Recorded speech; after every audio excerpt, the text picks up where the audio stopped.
Corinthians.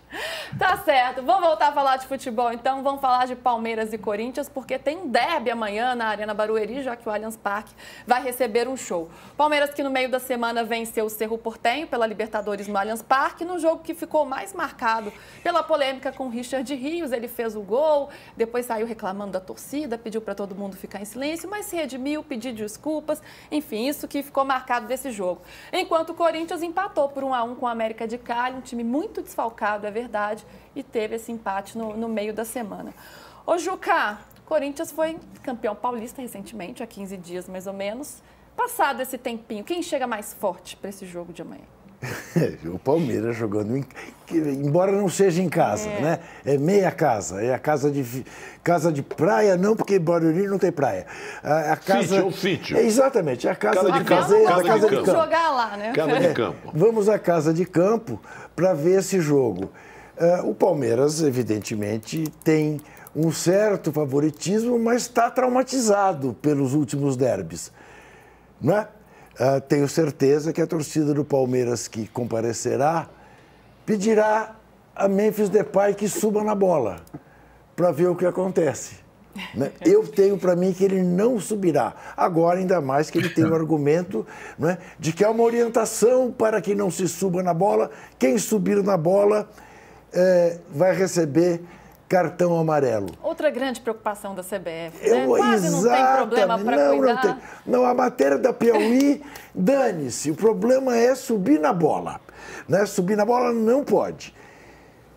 E diante disso, veremos. Acho que o Corinthians sairá feliz de Barueri se empatar o jogo, mas diante dos últimos derbys, como ganhou na Casa Verde, na Casa de Campo Verde, pode também ganhar. Palmeiras não está assustando ninguém, né? Não fez um bom jogo, embora tenha vencido por 1-0 e merecesse até vencer por uma diferença maior. Mas clássico e vice-versa. É um caso típico de clássico é clássico e vice-versa. Em circunstâncias normais, o Palmeiras seria mais favorito do que é. O Palmeiras não é favoritaço, como diria Arnaldo Ribeiro, acrescentando ao léxico brasileiro. Não é favoritaço, é apenas favorito, porque joga em casa e a gente não sabe exatamente que Corinthians terá pela frente, com quantos desfalques ainda o Corinthians conviverá. Embora eu ache que neste jogo Memphis Depay jogará, Yuri Alberto jogará, só o Hugo e o Garro seguirão de fora. Mas o grande nome do Corinthians no momento não é nenhum desses, é o Carrillo. Carrillo que foi poupado no meio da semana e quando entrou em campo mudou já fez o jogo toda a diferença, né? Aliás, é o que ele tem feito, a diferença Exatamente. Nessa temporada pelo Corinthians. Ô Arnaldo, para você é favorito o Palmeiras, favoritaço? Que nome a gente pode dar? E pensando que o Corinthians se deu melhor nos últimos clássicos, né?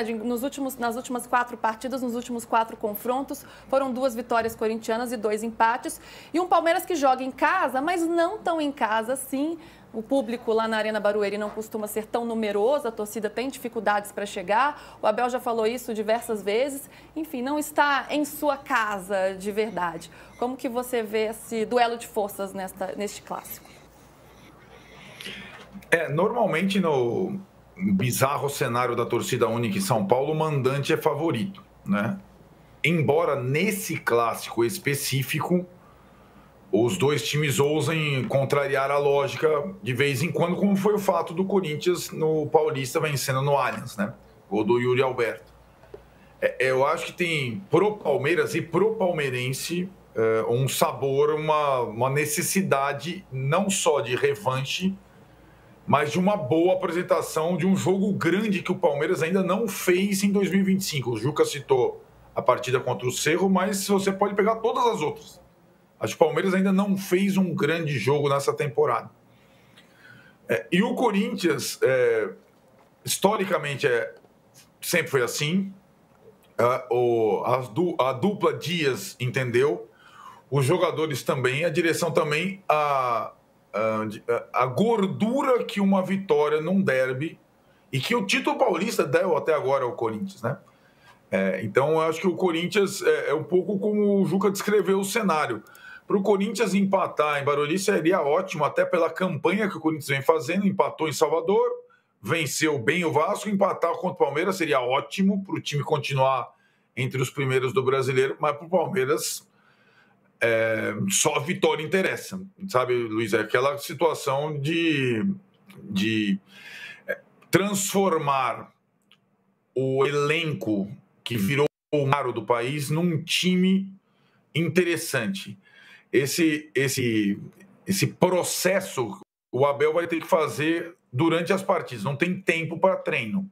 O Palmeiras melhorou um pouco em alguns aspectos, teve uma situação que era um clamor, digamos assim, de muitos palmeirenses que o Estevão jogando mais no meio, mais como 10 do que como ponta, como necessidade no jogo contra o Cerro, e funcionou melhor.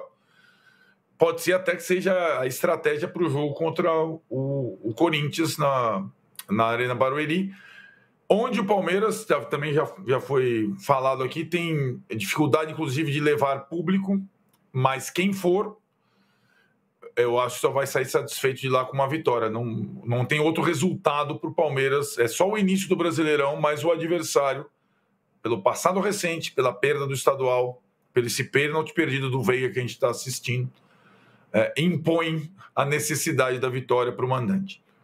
É um momento de turbulência desse Palmeiras. E aí, pensando nisso, Mauro, a gente que já falou, o Juca já falou aqui, né, sobre quem que o Corinthians pode ter a campo. O Palmeiras pode ter a estreia do Paulinho, uma estreia muito aguardada, até pelo investimento que foi feito nessa contratação. É um Palmeiras que investiu muito nessa janela, né, que gastou dinheiro mesmo para reforçar seu elenco. E é um momento de troca, né, de reformulação, em que o Abel ali tem feito as suas mudanças. Neste momento, já era para esse Palmeiras estar apresentando mais? Eu nem sei se esse já é adequado aqui, mas era para esse Palmeiras estar apresentando mais, mesmo com esse processo em reformulação? O Palmeiras está devendo nessa temporada, ainda mais considerando o elenco que tem, o quanto gastou e o trabalho longevo do Abel? Sem dúvida.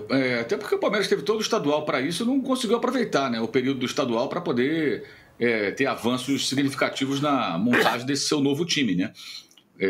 O Vitor Roque já fez um número razoável de jogos, o Paulinho, sim, você vai chegar agora. E são duas transições, uma para esse time que está sendo montado e a outra para esse time sem o Estevão, dentro de alguns meses, né?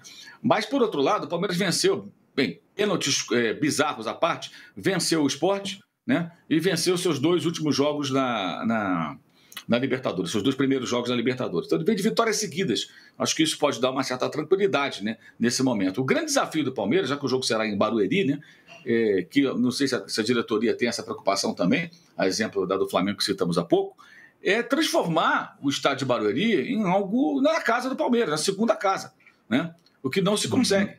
Por quê? Porque os ingressos são caros e a comunidade que vive ao redor do estádio, onde há muitos palmeirenses, evidentemente, não consegue comprar ingresso para o jogo.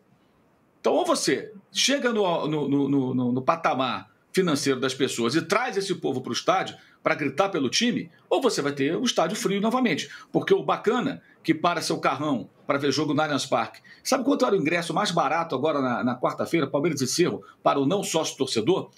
R$220. O mais barato. Barato é força de expressão, né? R$220. Então, o camarada tem que ser sócio, tem que pagar mensalidade, tem que comprar ingresso caro, e o cara que vai no Allianz Parque não se dispõe a ir até Barueri. E aí você tem essa situação. Aí a culpa passa a ser do estádio? Não, acho que a responsabilidade é do clube. Já que tem esse estádio como alternativa e frequentemente tem que sair do Allianz por conta dos shows, que se trabalhe no sentido de transformar aquele local num ambiente de uma torcida que apoia o time, né? Mas eles não conseguem fazer isso. Acho que um dos problemas dos clubes de futebol também é o não entendimento do que é uma arquibancada. Muito bem, Mauro.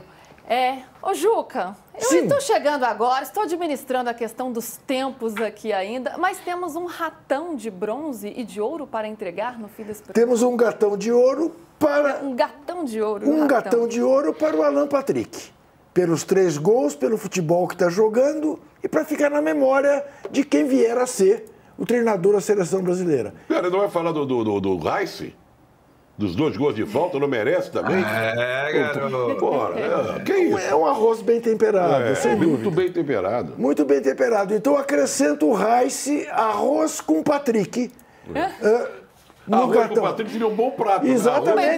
Né? Arroz com Patrick.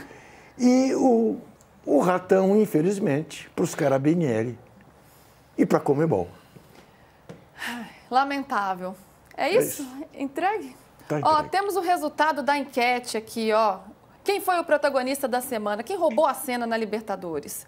Encerramos com Alan Patrick, vencedor. Muito bom, muito bom. Seguindo aí o Isso Justo é quem Trajano, quer, torcida 41%. brasileira. Isso é quem quer. E o Felipe Luiz ficou em segundo com 35%. E os likes? E likes, hein? Vamos ver aqui Quanto quantos chegamos? likes.